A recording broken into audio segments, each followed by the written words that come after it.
الحمدللہ رب العالمین والصلاة والسلام علی سید المرسلین اما بعد فاعوذ باللہ من الشیطان الرجیم بسم اللہ الرحمن الرحیم الصلاة والسلام علیکہ یا رسول اللہ وعلی آلکہ واصحابکہ یا حبیب اللہ الصلاة والسلام علیکہ یا نبی اللہ وعلی آلکہ واصحابکہ یا نور اللہ۔ فرمان مصطفیٰ صلی اللہ تعالی علیہ وسلم، تم اپنی مجلسوں کو مجھ پر درود پڑھ کے آراستہ کرو کہ یہ بروز قیامت تمہارے لیے نور ہوگا۔ صلو علی الحبیب صلی اللہ تعالی علی محمد۔ پیارے پیارے اسلامی بھائیوں اور مدنی چینل کے ناظرین، آپ دیکھ رہے ہیں پروگرام سورس۔ مقامی پولیس کو ایک درخواست موصول ہوتی ہے۔ درخواست دینے والا شخص اپنا نام کاشف بتاتا ہے اور کہتا ہے کہ میرا بیٹا عبدالرافع وہ کچھ دنوں سے مل نہیں رہا۔ ہم نے اپنے طور پہ سب ڈھونڈ لیا ہے، ہاسپٹلز کو سرچ کر لیا، رشتہ داروں کو دیکھ لیا، دوست احباب سے پوچھ لیا، کزنز وغیرہ میں بھی سب دیکھ لیا، لیکن بچہ نہیں مل رہا، کوئی کال نہیں ہے، موبائل بند ہے۔ We are much dish appointed, اور ہم چاہتے ہیں کہ اس کا مقدمہ درج کیا جائے۔ اور پولیس نے مقدمہ درج کر لیا، انویسٹیگیشن شروع ہوئی۔ کچھ دنوں کے بعد جب سب گھر والے سوگوار انداز میں اور بہت ہی دکھ میں گھر بیٹھے تھے، اچانک ایک فون کال آتی ہے۔ فون اٹھاتے ہیں، آگے سے کوئی اپنا تعارف کرواتا ہے کہ میں اغوا کرنے والا ہوں، میں نے آپ کے بیٹے کو اغوا کیا ہے اور مجھے 3 لاکھ روپے تاوان دے دیجئے ورنہ آپ کے بیٹے کو مار دیا جائے گا۔ اب کاشف اتنا ویل آف نہیں تھا کہ وہ 3 لاکھ روپے اچانک ارینج کر سکتا۔ اس نے مزید گفتگو کے لیے جب بات کرنا چاہی، فون کٹ گیا۔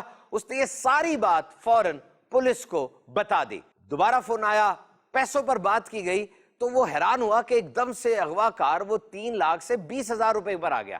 20,000 دے دیں، میں بیٹا چھوڑ دوں گا۔ جب یہ بات پولیس کو بتائی گئی، پولیس نے واضح طور پہ شک کا اظہار کیا کہ یہ پیٹرن نہیں ہے، ایسا عام طور پہ ہوتا نہیں ہے۔ اور جب مزید اس کی انویسٹیگیشن کی گئی، کالز کو ٹریس کیا گیا، لوکیشن پر گئے اور سارے معاملات کرنے کے بعد پتا چلا کہ وہ کوئی اغوا کار نہیں ہے، وہ کوئی کڈنیپر نہیں ہے، بلکہ وہ بیٹا خود ہے جس نے اپنے اغوا کا ڈرامہ رچایا۔ اس نے وائس چینج کرنے والے سافٹ ویئر استعمال کیے، سم تبدیل کر لی اور اپنے ہی باپ سے تاوان مانگا۔ اسی طرح کا ایک اور واقعہ ہوا جب 3 دوستوں نے مل کے یہ پلان بنایا کہ ہم اپنے اغوا کا ڈرامہ رچاتے ہیں اور اپنے ماں باپ سے پیسے اینٹتے ہیں۔ انہوں نے باقاعدہ رسی سے باندھا، اس کے کلپس بنائے، ماں باپ کو بھیجے، اور جب وہ پکڑے گئے ان سے پوچھا گیا تم نے ایسا کیوں کیا؟ تو بتایا ہمارا ذہن باہر جانے کا تھا، ہم باہر جانا چاہتے تھے کسی باہر ملک میں، اور اس کے لیے ہمیں پیسے چاہیے تھے۔ مدنی چینل کے ناظرین، remember, cheating is not a habit, it's a mindset which extends to the professional life۔ کہا جاتا ہے کہ جو طلبہ اسٹوڈنٹ لائف میں نقل مارتے ہیں، چیٹنگ کرتے ہیں، تو یہ کوئی عادت یا کوئی ایک واقعہ نہیں ہے، بلکہ ان کے ذہن کا ایک طریقہ بن چکا ہے، ان کا مزاج بن چکا ہے۔ اور جب وہ طالب العلم بننے کے بعد اب پروفیشنل لائف میں آتے ہیں تب بھی اس طرح کی حرکتیں کرتے ہیں۔ We need shortcut. آج یہ لفظ بڑا اہم ہوتا چلا جا رہا ہے جناب، شارٹ کٹ، جلدی مجھے مل جائے، بس جلدی ہو جائے، انسٹنٹ گریٹیفیکیشن، بس مجھے خوشی بھی جلدی مل جائے اور شارٹ کٹ کے ذریعے میں یہ چیز حاصل کر لوں۔ ایسا نہیں ہوتا۔ مدنی چینل کے ناظرین، ہر چیز کا ایک پروسیس ہے۔ 10 سال لگتے ہیں ایک میٹرک کی ڈگری آنے میں، اور یاد رکھیے نوکری کرنا تو مشکل ہے نا، ڈگری پاس نہیں ہے، کوئی ہنر نہیں ہے، نوکری کون دے گا؟ مل بھی گئی تو اتنی ریوارڈنگ نہیں ہے، اتنے پیسے نہیں آ رہے کہ میں انسٹاگرام پر اور فیس بک پر جس امیر آدمی کو دیکھ رہا ہوں ویسا بن سکوں۔ تو اب کیا ذہن بنے گا؟ کسی طریقے سے جلدی پیسہ آ جائے اور پھر اس طرح کے ڈرامے انسان کرنا شروع کر دیتا ہے۔ یاد رکھیے نوکری تلاش کرنا مشکل ہے، اس کے لیے جو کہ ایکسکیوز لور ہے، جس کو بہانوں سے پیار ہے، جو بات بات پہ بہانے کرے گا۔ اور ایک بندہ جو محنتی ہے، یاد رکھیے وہ ہر جگہ محنتی رہے گا۔ وہ طالب العلم ہے، محنتی ہے، وہ اینٹیں اٹھانے والا مزدور ہے، محنتی ہے، وہ کاروبار کر رہا ہے، محنتی ہے۔ وہ بندہ جو لیزی ہے، سست ہے، وہ ہر جگہ ہی سستی دکھائے گا۔ وہ سٹوڈنٹ ہے تو سست ہے، وہ بیٹھا ہوا ہے، وہ کام کر رہا ہے، کاروبار کر رہا ہے، ہر جگہ اس کے جسم سے سستی کا ہی اظہار ہوگا۔ تو فوکس ڈسٹرب نہیں ہے، فوکس ہمارا ہے، توجہ ہماری ہے، لیکن اپنے پر نہیں ہے، دوسرے پر ہے۔ اس کے پاس کتنا پیسہ ہے، وہ کتنا خوش ہے، میں ویسا کیسے بن سکتا ہوں، اپنے پہ توجہ نہیں ہے۔ So focus on your own self. تو یاد رکھیے پڑھنے کی، ہنر سیکھنے کی ایک عمر ہوتی ہے، دیر از ایج لمٹ۔ اس عمر کے اندر اگر کوئی پڑھ لیتا ہے، اچھا ہنر سیکھ لیتا ہے، زندگی میں کچھ کر جاتا ہے، تو آگے جا کے زندگی آسودہ حال اور خوشحال ہو جاتی ہے۔ ورنہ ہم نے ایسے بھی لوگ دیکھے ہیں جن کے گھر نہیں بس پاتے، جو نشے کے عادی بن جاتے ہیں، بار بار نقصان اٹھاتے ہیں، کیونکہ ان کی نیچر کے اندر، ان کی فطرت کے اندر وہ چیز ہی نہیں ہوتی۔ اور سب سے بڑھ کر وہ علم، وہ ہنر انہوں نے وقت پر سیکھا نہیں ہوتا جس کی آج ضرورت تھی۔ تو یہ لفظ یاد رکھیے گا، احساس ذمہ داری، سینس آف رسپانسبلٹی۔ جس طرح ایک ڈر کا احساس ہوتا ہے، ایک خوشی کا احساس ہوتا ہے، اس طرح ایک احساس ذمہ داری بھی ہے۔ میں اسٹوڈنٹ ہوں، میں ذمہ دار ہوں، مجھے اچھا پڑھنا ہے، اپنے والدین کی خدمت کرنی ہے، انہوں نے اتنا پیسہ لگایا، انہیں امیدیں بھی ہیں، مجھے اچھے طریقے سے یہ کام کرنا ہے۔ میں ایک شہری ہوں، میں ذمہ دار ہوں، میں نے اپنے شہر کو، اپنے ملک کو برباد نہیں کرنا، سیوک سینس کے ساتھ چلنا ہے، گند نہیں پھیلانا، کلائمیٹ چینج میں کنٹریبیوٹ نہیں کرنا۔ میں ایک شوہر ہوں، میں ذمہ دار ہوں، میں ایک باپ ہوں، میں ایک ذمہ دار ہوں، میں ایک مسلمان ہوں، میں ذمہ دار ہوں۔ اور یہ جو کہا جاتا ہے نا کہ مجھے یاد کرا دینا، کیونکہ مجھے یاد کرا دینا، ہم نے بڑے ٹپس اینڈ ٹرکس اور شیڈول اور الارم کلاک بھی ایجاد کیے یاد کروانے کے لیے، لیکن اسلام کے اندر پورا ایک میکنزم موجود ہے یاد دہانی کا۔ اذانیں ہوتی ہیں دن میں 5 بار، یاد دلایا جاتا ہے آ جاؤ اپنے رب کے حضور جھک جاؤ۔ سال میں یاد دلایا جاتا ہے اب ذی الحج کا مہینہ آ گیا، حج کے لیے آؤ، قربانی قیام آ گئے، یعنی یاد دہانی کا پورا ایک میکنزم موجود ہے۔ دین اسلام کے ساتھ وابستہ رہیے۔ یہ جو ہم نے بات سنی، آئیے ماہر کی رائے اس حوالے سے کیا ہے وہ سن لیتے ہیں۔ اور جیسا کہ اس سٹوری میں ہم نے دیکھا کہ ایک جوان لڑکا اپنے ہی اغوا کا ڈرامہ کرتا ہے اور آخر میں پکڑا جاتا ہے، تو بیسیکلی اس کے پیچھے کیا محرکات ہو سکتے ہیں؟ سب سے پہلی چیز یہ ہے کہ ایک انسان کی خواہش ہے، اس خواہش کو وہ پورا کرنا چاہتا ہے، وہ یہ دیکھ رہا ہے کہ اس کے گھر میں وہ تمام ریسورسز موجود ہیں کہ جن کے ذریعے اس کی اس خواہش کی تکمیل ہو سکتی ہے، لیکن وہ ریسورسز اس کو مل نہیں رہے، اور ان ریسورسز کو حاصل کرنے کے لیے وہ اس طرح کا فراڈ کرتا ہے۔ تو اس میں جو ذمہ داری ہے وہ دونوں طرف ہے، اور زیادہ رسپانسبلٹی پیرنٹس کی آتی ہے، گھر کے بڑوں کی آتی ہے، کہ ایسا کمیونیکیشن گیپ رکھا ہوا ہے انہوں نے کہ جس کی وجہ سے وہ دونوں ایک دوسرے کو کھل کر اپنی بات نہیں سمجھا پا رہے۔ اگر پیرنٹس سمجھتے ہیں، فادر فگر اس گھر میں موجود ہیں، وہ سمجھتے ہیں کہ وہ صحیح ہیں، تو اپنی بات بچے کے دماغ میں صحیح طریقے سے بٹھائیں۔ اگر بچہ نہیں سمجھتا اس کی کاؤنسلنگ کروائیں تاکہ دونوں ایک پیج پہ آ جائیں۔ یقیناً ایسا نہیں ہے کہ وہ بچہ خود بخود ہی اس چیز کی طرف راغب ہو گیا۔ پیرنٹس کی یہ بھی ذمہ داری ہے کہ اس بچے کی جو فرینڈ سرکل ہے، جو کمپنی ہے، وہ کیا ہے، کن بچوں میں، کن لوگوں میں اٹھتا بیٹھتا ہے، کس طرح کے پروگرام دیکھتا ہے، کس طرح کے اس کے شوق ہیں۔ یعنی ان تمام چیزوں پہ پیرنٹس کو چاہیے کہ ایک نظر رکھیں۔ کہتے ہیں کہ سونے کا نوالا کھلانا چاہیے اور شیر کی نظر رکھنی چاہیے، تو وہ اسی لیے ہے کہ جب آپ بچوں پہ فلی طور پہ بچوں کو کنٹرول کریں گے، نظر رکھیں گے، ان کو آزادی دیں، جو دل چاہے وہ کریں، لیکن ہر چیز پہ نظر رکھیں وداؤٹ لیٹنگ دیم نو۔ ان کو نہ پتہ چلے کہ آپ نظر رکھ رہے ہیں، کیونکہ اس سے پھر ان کا کانفیڈنس شیٹرڈ ہوگا۔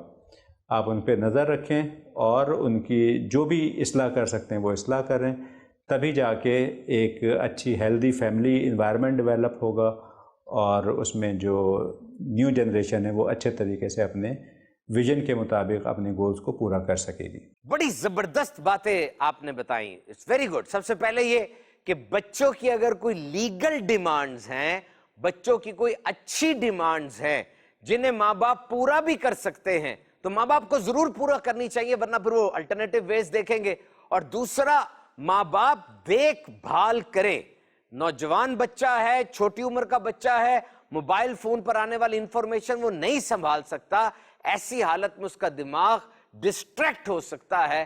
آپ کلوز آئی رکھیں کس طریقے سے اس کو مانیٹر کیا جا سکتا ہے۔ اور آئیے اب اس معاملے میں روحانی علاج کے ماہر کی رائے لیتے ہیں۔ مدنی چینل کے ناظرین، آپ نے آج کی یہ سٹوری بھی ملاحظہ فرمائی، آج کا یہ واقعہ آپ نے سنا، اور اس میں سیکھنے کے لیے ہمارے بہت سارے مدنی پھول ہیں کہ کس طرح اس شخص نے اپنے ہی اغوا کا قصہ رچایا، اپنے ہی والدین کو کال کر کے ان کو ذہنی اذیت میں مبتلا کیا۔ مدنی چینل کے ناظرین، آج کے اس دور میں اس طرح کی اولادیں موجود ہیں کہ جو چند پیسوں کی خاطر، اپنی خواہشات کی تکمیل کی خاطر، اپنے خواہشات کو پورا کرنے کے لیے اپنے ماں باپ کو آزمائشوں میں ڈال دیتی ہے، اپنے ماں باپ کو دو دو آنسو رلاتی ہے۔ الامان والحفیظ، اللہ کی پناہ، اللہ پاک عافیت والا معاملہ فرمائے، اللہ پاک ہمارے بچوں کو نیک بنائے، صالح بنائے، اللہ پاک ہماری اولادوں کو مطیع و فرما بردار بنائے، اللہ پاک ہماری اولادوں کو ہماری آنکھوں کا نور اور دل کا سرور بنائے۔ جی بالکل ممکن ہے، اولاد ہماری آنکھوں کا نور بن سکتی ہے، دل کا سرور بن سکتی ہے۔ اب میں والدین کو اور بالخصوص ہمارے جو مدنی چینل کے ناظرین ہمارے اس پروگرام کو دیکھ رہے ہیں، کیونکہ تقریباً گھروں کے اندر اس طرح کے معاملات دیکھنے میں آتے ہیں کہ ماں باپ اپنی اولاد کی نافرمانی اور ان کی بے جا ضد کی وجہ سے بڑی ذہنی اذیت میں مبتلا ہو جاتے ہیں، پریشان ہو جاتے ہیں، ٹینشن میں آ جاتے ہیں، ڈپریشن میں چلے جاتے ہیں۔ اب آپ کی پریشانی ختم ہونے والی ہے الحمدللہ عز و جل۔ میں عرض کرنے لگا ہوں کچھ ایسے وظائف انشاءاللہ الکریم، آپ کے گھر کا ماحول بھی دینی ماحول بنے گا، آپ کے گھر میں امن و سکون قائم ہوگا، اور اللہ نہ کرے اگر اس طرح کی اولاد ہے نا تو الحمدللہ عز و جل ان وظائف کی برکت سے آپ کی اولاد مطیع و فرما بردار ہو جائے گی، آپ کی اولاد کی بے جا ضد کی عادت ختم ہو جائے گی۔ نافرمان اولادیں، یہ دو وظائف نوٹ کیجئے گا۔ وظیفہ نمبر 1، سب سے پہلے قرآن سے روحانی علاج، قرآنی آیت میں عرض کرنے لگا ہوں، قرآن سے وظیفہ میں عرض کرنے لگا ہوں۔ قرآن پاک کی یہ آیت آپ نوٹ کیجئے گا، ہر نماز کے بعد آپ نے یہ پڑھنا ہے اور یہ دعا کرنی ہے، ربنا هب لنا من ازواجنا وذرياتنا قرة اعين واجعلنا للمتقين اماما، ربنا هب لنا من ازواجنا وذرياتنا قرۃ اعین وجعلنا للمتقین اماما۔ یہ قرآنی آیت ہر نماز کے بعد بطور دعا یہ ایک ایک مرتبہ پڑھ لیا کریں۔ الحمدللہ عز و جل آپ کے گھر میں امن و سکون قائم ہوگا، مذہبی گھرانہ دینی ماحول قائم ہوگا، اور الحمدللہ عز و جل آپ کے بال بچے یہ نمازی بنیں گے، سنتوں کے پابند بن جائیں گے۔ جب اولاد ہماری نمازی بن جائے گی، سنتوں کی پابند بن جائے گی، تو الحمدللہ عز و جل اس طرح کے معاملات ہماری اولاد کبھی ہمارے ساتھ نہیں کرے گی، کبھی ہماری اولاد ہمارے ساتھ ہمیں آزمائش میں نہیں ڈالے گی، ذہنی اذیت میں مبتلا نہیں کرے گی۔ اسی طرح اگر ہم چاہتے ہیں کہ ہماری اولاد نیک بن جائے، کیونکہ جو اسٹوری ہم نے سنی نا، اس میں بری صحبت کا بڑا عمل دخل ہے۔ بری صحبت کی وجہ سے اولاد اس نہج پر پہنچ جاتی ہے کہ اتنے بڑے بڑے قدم اٹھا لیتی ہے۔ تو اپنی اولاد کو نیک بنانے کے لیے یہ وظیفہ نوٹ کر لیں کہ جب بچہ سو جائے نا تو اس کے سرانے تقریباً آپ 3 فٹ کے فاصلے پر کھڑے ہو جائیں، اور اتنی آواز کے ساتھ ایک بار سورہ اخلاص پڑھ لیں کہ بچے کی آنکھ نہ کھلے۔ سورہ اخلاص قل هو اللہ احد شریف قرآن پاک کے 30ویں پارے میں ہے۔ پوری سورہ اخلاص اول اور آخر درود پاک کے ساتھ پڑھیں، اور اتنی آواز کے ساتھ پڑھیں کہ بچے کی آنکھ نہ کھلے۔ انشاءاللہ الکریم اس وظیفے کی برکت سے آپ کے بچے، بلکہ ہمارے بچے نیک بنیں گے، ہماری آنکھوں کا نور اور دل کا سرور بنیں گے۔ مدنی چینل کے ناظرین، اور یہ جو ہم نے اسٹوری سنی، اس میں سیکھنے کے لیے بہت ساری ہمارے لیے باتیں ہیں۔ ان باتوں پر بھی عمل کریں اور اپنی اولاد کی صحیح تربیت کریں، اور یہ وظائف اپنے ضرور معمولات میں شامل رکھیے گا۔ الحمدللہ عز و جل ہماری یہی اولاد ہمارے لیے ثواب جاریہ کا ذریعہ بھی بنتی چلی جائے گی۔ زبردست جناب، یہ اوراد و وظائف پڑھتے رہیے، یہ انداز زندگی رکھیے، انشاءاللہ سب سیدھا ہوتا چلا جائے گا۔ اب یہ جو واقعہ ہوا اس پر آئیے عالم دین کی رائے سن لیتے ہیں۔ جو واقعہ بیان کیا گیا ہے اس میں جھوٹ بالکل واضح ہے کہ اغوا ہوئے نہیں، لیکن ظاہر یہ کر رہے ہیں کہ بھئی مجھے اغوا کر لیا گیا ہے، اور قرآن کہتا ہے فَنَجْعَلْ لَعْنَةَ اللَّهِ عَلَى الْكَاذِبِينَ، جھوٹوں کے اوپر اللہ تبارک و تعالیٰ کی لعنت ہے۔ احادیث مبارکہ میں بہت زیادہ وعیدیں جھوٹ کے اوپر بیان کی گئی۔ یہ ایک مذموم صفت ہے، بہت بڑی مذموم صفت ہے۔ پھر اس میں مسلمان کو دھوکہ بھی ہے کہ والد کو یہ بات پہنچائی جا رہی ہے کہ بھئی مجھے اغوا کر لیا گیا ہے، حالانکہ ایسا نہیں ہے۔ ایک مسلمان کو دھوکہ، مسلمان کو دھوکہ دینا ناجائز، سخت حرام۔ دھوکہ دینا تو کافر کو بھی روا نہیں ہے۔ تو ذرا سوچیں، جن ماں باپ کے بارے میں اس نے سلوک کا درس اللہ تبارک و تعالیٰ نے دیا ہے، ان ماں باپ کو دھوکہ دینا یہ کتنا سخت ہوگا، کتنا بڑا گناہ ہوگا۔ قرآن میں کہا گیا وَقُلْ لَهُمَا قَوْلًا كَرِيمًا، ان کے ساتھ نرمی سے گفتگو کرنی چاہیے۔ خدا نخواستہ یہ خبر سن کر باپ کا ہارٹ فیل ہو جائے تو پھر کون ذمہ دار ہے؟ کہ ایسی بری خبر ہے، اور ماں باپ کے لیے اولاد سے بڑھ کر کون سی چیز ہے جو پیاری ہوتی ہے؟ بلکہ اپنا مال خرچ کر دیتے ہیں، جمع پونجی لگا دیتے ہیں، گھر بک جاتے ہیں، دکانیں بک جاتی ہیں، صرف کس لیے؟ اپنی اولاد کی خاطر۔ بیمار پڑ جائیں تو ان کے ٹریٹمنٹ کے لیے۔ آخر ماں باپ نے جو کمایا ہے وہ کن کے لیے؟ اپنی اولاد کے لیے ہی تو ہوتا ہے، انہی کے اوپر خرچ کرتے ہوئے نظر آتے ہیں، صبح شام ان کی لک آفٹر کرتے ہیں۔ اور اپنے ہی والد کو تکلیف، خدا نخواستہ اگر ہارٹ فیل ہو جاتا تو اس کا ذمہ دار کون تھا؟ اور 1 دن 2 دن 4 دن 5 دن 10 دن انویسٹیگیشن ہوتی رہی، اس دوران جو باپ کے دل پہ گزری جن تکالیف کا اسے سامنا کرنا پڑا، وہ جو تکالیف ہیں اس کا ذمہ دار کون ہے؟ قرآن و حدیث کے اندر بہت سخت وعیدیں ہیں اس بات کے اوپر۔ مسلمان کو دھوکہ دینا شرعاً جائز نہیں، من غشنا فلیس منا، حدیث میں فرمایا کہ جس نے ہمیں دھوکہ دیا وہ ہم میں سے نہیں ہے۔ دھوکہ بھی ہے، جھوٹ بھی ہے، اور پھر دنیا کے مال کی خاطر، وہ دنیا کا مال کہ جو عارضی ہے۔ جنت کو حاصل کرنا تھا انہیں خوش کرنے کے بعد، ان ماں باپ کو دنیا میں ناراض کیا جا رہا ہے۔ تو اس لیے ہمیں ایسا ہرگز بھی نہیں کرنا چاہیے۔ یہ ہمیں سب مسلمانوں کو اس سے سبق حاصل کرنا چاہیے۔ ماں باپ کے ساتھ بھلائی اور احسان کریں، جھوٹ ہرگز نہ بولیں، اللہ اور اس کے رسول کو ناپسند ہے۔ کسی بھی مسلمان کو دھوکہ نہ دے، نہ ہی اپنے ماں باپ کو، نہ بھائیوں کو، نہ بہنوں کو، نہ اپنی اولادوں کو۔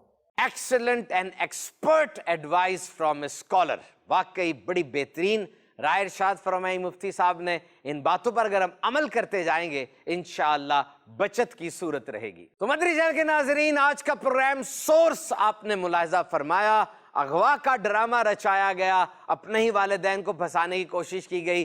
سوچئے یہ 2-3 دن تک والدین کتنے پریشان رہے ہوں گے۔ تو کوشش کرنی چاہیے، اپنے بچوں پہ نظر رکھیے، اور نوجوانوں کو بھی کامیابی کا اصل مفہوم سمجھنا چاہیے۔ ماں باپ کی عزت ادب کتنی ہے اس چیز کو دیکھنا چاہیے، شارٹ کٹ نہیں بلکہ جو ریگولر پاتھ، صدیوں سے آزمایا ہوا رستہ ہے، اسی کو اپنائیں، حلال طریقے سے رزق کمائیں۔ مدنی چینل دیکھتے رہیں۔